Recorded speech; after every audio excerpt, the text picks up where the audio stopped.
Okay, so tonight I want to talk to you about one of my favorite topics when I work with people as an executive coach, and it's this thing that I call conversational debt. Have you ever heard of conversational debt?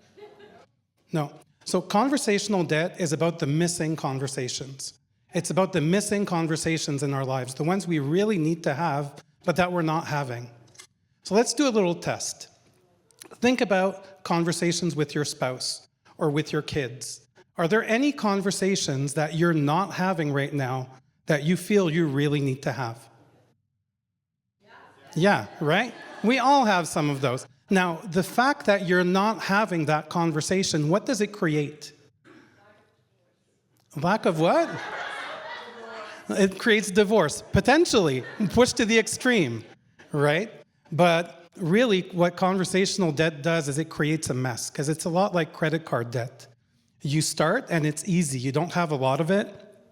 It starts easy. You make the minimum payments. You have the minimal conversations that you need to have with your spouse. And eventually, all the little conversations that you're not having, they all pile up. And then they become things, they become misunderstandings. They become bad assumptions that people make about you. They become this huge thing where when you bring it inside organizations, when you bring it inside companies, it creates dysfunctional teams. It creates teams that can't talk to each other, that can't brainstorm together, that can't work together and get anything done.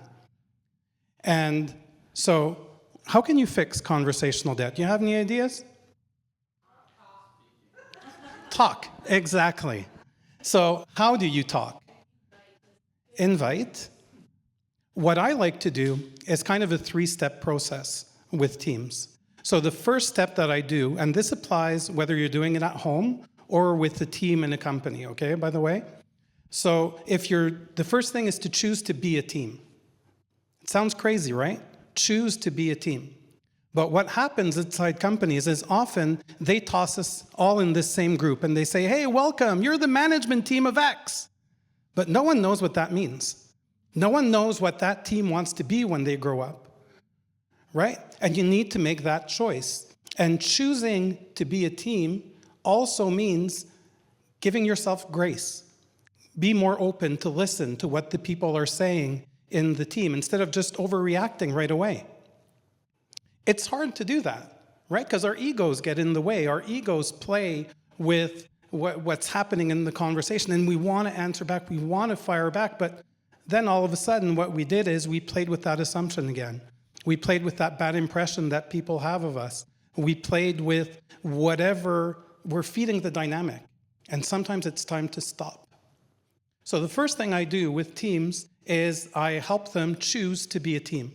We talk about what it means, we create some safety, we create some security, we create a bit of a foundation to be able to play together.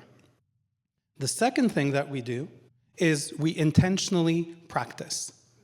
This sounds nuts, right? No. Thank you. So essentially what I mean by that is pick the small topics. Pick the topics that are easy. The silly fights, the silly arguments. Talk through those. Because what you're doing there is you're actually building muscle. You're building capacity on your team. And when you're going to do more and more of that, you're going to start being able to tackle more difficult subjects, which brings you to step 3.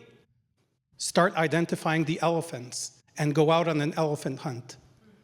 I do that with clients sometimes. We go on an elephant hunt once we get comfortable together. So those are the meetings where we choose to talk about the elephants in the room, the things that we never talk about.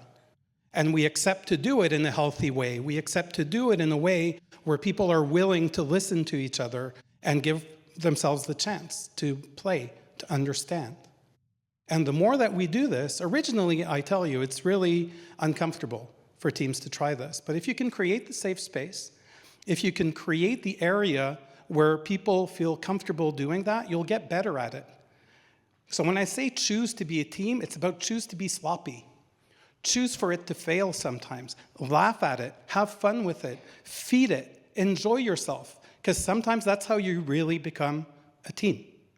You can look at things and go, oh my God, we really messed this conversation up this time, didn't we?